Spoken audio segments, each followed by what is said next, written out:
for checking out this video. This will be my trading recap for the month of June 2016. It was a pretty solid month. I'll be going over how it went, and lessons learned, areas of development, capital goals, and my plans for the month of July in 2016. I've recently started recording my daily recaps after the market closed on any days that I have time. Still posting some text. If you don't prefer to watch videos, you would like to read something, I'll have things up on my blog. You can find that at tradefortime.blogspot.com. I'll include a link below. But thank you for watching.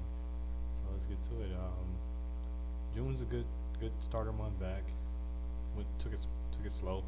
Wasn't in any rush. Really small positions, trying to get a feel for my bigger picture plans that I've been working on the last 2 months or so. Very heavily, kind of thinking about the last 3 months. It worked out pretty good overall.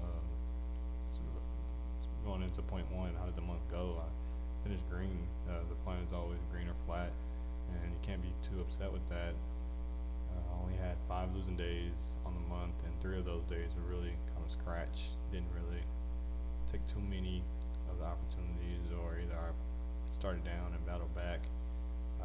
2 of those days were I had 2 bad trades on them. One really my only time where I fought a loser on the 29th, but I'll kind of give a little bit more detail. So really, from start to finish, I didn't too much have size on the trades. I kept everything quarter, third size, sometimes to a fault where I wasn't adding it to a plan, but mostly I was staying conservative and just trying to be there for the trades. That was kind of a big theme of the month. Creating a plan, trading a plan, and getting paid from the plan. That was the slogan I've been going with, and I'll carry that over into July. But it was a positive experience. I did, for the first time, get to see the impact of coming with a plan ahead of time.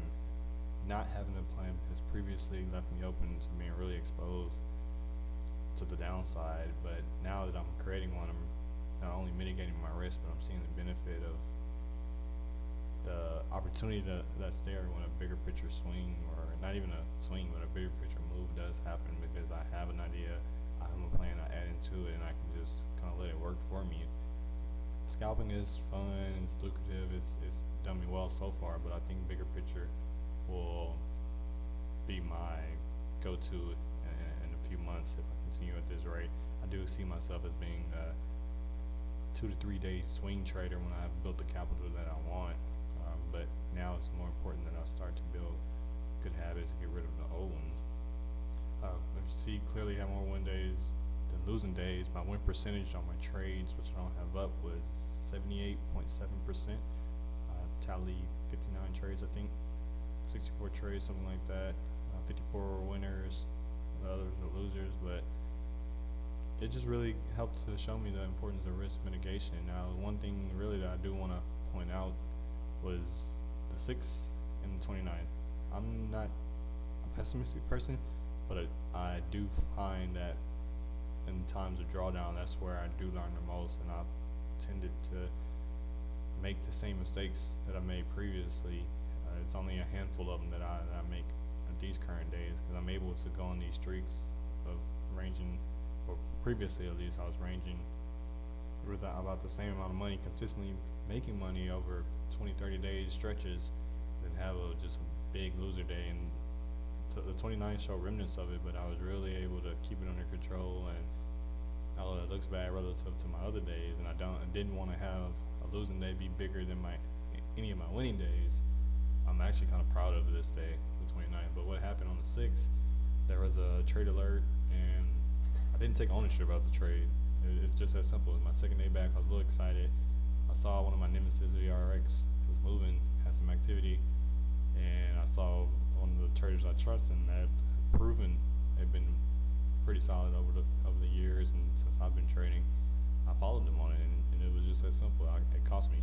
I stopped out after I jumped in after he did, but there was really no reason for me to take the trade when I did. Unfortunately, and this always seems to happen, it would have worked out really nicely in my favor, but it could have kept going against me. It was a long, tried to snag something off the open, didn't work, broke support, went ahead and cut it off, and then literally less than a minute after I cut it off, some news came out things shot up, I would have maybe been plus 225, or you never know how far I could have went, how much size I would have had. But actually, I would have stuck with smaller size like I did. That was my plan. And 2 days in, I already made one mistake, but I didn't want to continue to stay wrong and add to the bad idea. So I went ahead and did the right thing, took it off. The next day was a loser day, but it was small. I was taking out some test trades, just trying to get a feel for my plan to set myself up for the rest of the month. And as you can see, I went on a pretty nice win streak here to the next, is it 17 days, 14 days. On the 20th, I had no trades. I was in the market. I was throwing out orders. I just didn't get the fills, and I'm not comfortable with chasing trades because I don't completely have the conviction that my ideas work. But I trust them enough to try it, and that's, like I said, it's been a big thing. Every shot not taken is a shot missed. So every trade I've wanted to at least throw something out there and have a small loss. So if I lose, it's paper cut, and if I win, that's a very small gain. But it really boosts confidence, and the confidence will be the thing that'll take me over the edge. Seeing the right setups happen, seeing my technical indicators work together, and everything that combines to my trading psyche is centered around you have to be willing to put something on the line. So now that I'm in unfamiliar waters, I've gone back to the basics, ultra small size, and I'm really proud of this day. I didn't try to force trades. I struck out 3, 4 times, and I was like, no, I'm just gonna call it, because this is when I'll blow up. And previously, I've shown that I have good ideas, and subconsciously I know I have a good idea, but then I'll make an error in judgment and try to force a trade, and that's when I'll take a big loss. Um, Overall, it's a pretty consistent days. My gain per trade was pretty much the same. Didn't have too much deviation from one trade to the other. Most under 100 losers or 100 winners were days where I was in the trade and I didn't feel comfortable with it, or it started to work against me, so I just cut it off and kind of watched from there. In days where I had uncertainty, that's what you're kind of seeing these days, or really in my losers too. And I'm happy with that. I'd rather have flat, small loser, small winner than big winners, big winners, big winners, big loser to take out all my big winners. So this 29th, this was good for me long term, I think.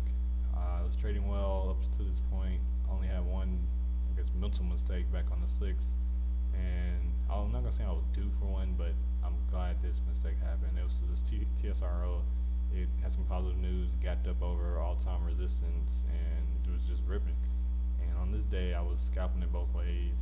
Well, really, to start off, I was scalping long. I didn't know how far it could go, but I did see some things I liked on the chart, took some shares, and I started scouting my position, and I ended up net short. And the right thing would have been to just take it off, move on, reevaluate, but for some reason, I didn't immediately do that.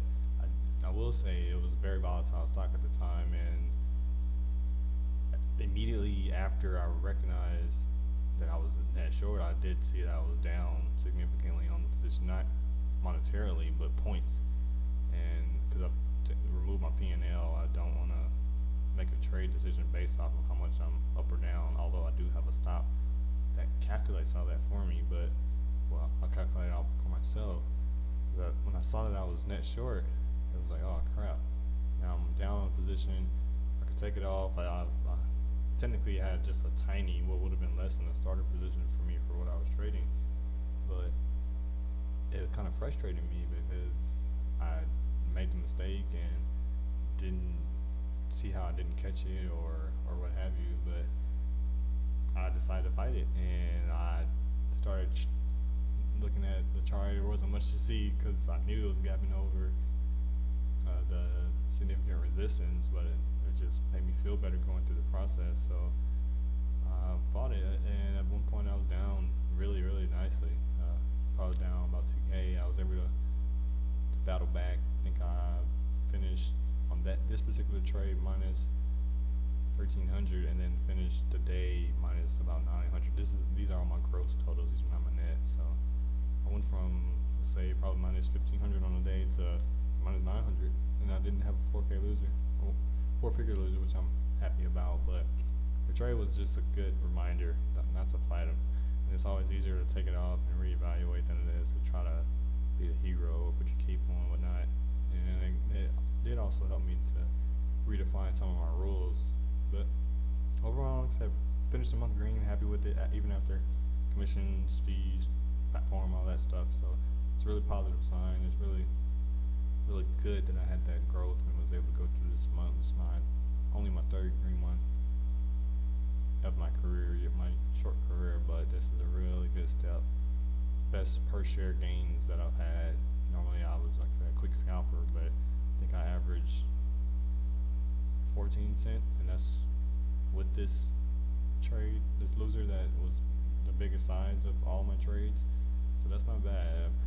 Excluding this, they probably I think I was closer to 20 to 30 cent per trade winner, which I like to carry over into July. If I can do that, then that's showing me I'm really on the positive steps. But so the lessons learned is owning trades. Like I said, you got to make the trade your own. Referring back to the six, if you don't do that, then there's no reason to take the trade. And how to have risk management, the difference in between risk to reward, not risk to reward, and risk probability, the probability that the trade will work out. And finally, the importance of the next trade. Yeah, if you take an idea, either it's going to work or it's not, then move on. Because there's always going to be another setup. Now, it may not be one that's for you, but you need to be mentally prepared to take the next trade if you see it. Areas of development, I want to continue work on generating ideas, following those ideas, and again, taking the next idea. I did pretty good, at least having something on paper, even if it wasn't a very good idea as far as generating them are concerned. I did okay on following them. Sometimes I took them, sometimes I didn't. I was pretty inconsistent about that. I just honestly don't want to be wrong on the ideas, and I'm working to get over that. I like to be right, so I think through my study and through forcing myself to throw something out there, even if it's relatively small, that'll go a lot longer than just sitting back and watching and letting them plays happen and saying shoulda, woulda, coulda. I'm taking action on them. And the last one that'll come after I see myself make good ideas and follow those ideas. So we'll be taking the next idea. Our capital goals is not really a dollar amount, just green or flat. I want to finish every day better than how I started, of course, but I want to do it with the right reasons, and making the right decisions will take the P&L where it needs to go. And how I do want to evaluate that is my profit factor. How profitable am I to my losers? That's risk to reward, timing of my trading, capital management. That's kind of everything, not just one piece of the puzzle. So my plans for July are 2 to 3 bigger picture plans per day. If assuming the market has the opportunity, I like to be 2 for 3 on those, 65% win. Of course, I can do better. I'd love to be better, but having that will kind of integrate the capital gains that I need, and will fit my risk profile, and just kind of bringing everything into fruition. Looking for those bigger picture plans will take away from my scalping initially, but it's that bigger picture, it'll work out better in the long term, as I'll have an even more scalable plan than I would just being a super great scalper. So I'll get to that by creating my watch list daily, as I had been through June. I want to keep that streak up, and I want to find a trading simulator so I can get screen time either during lull or when the market is closed or on the weekend. I'm gonna be pretty disciplined this month as well, as far as doing the little things right, because I do have some skills that will translate well from my previous experience with scalping, but I nowhere near where I could be and where I want to be for this period. So I continue to keep my nose to the ground and not really looking to see how far I've come, just appreciating the journey and taking it step by step. So thank you guys for watching if you made it this far. Again, like, comment, subscribe. Happy hunting. Gold, green, or flat. Thanks.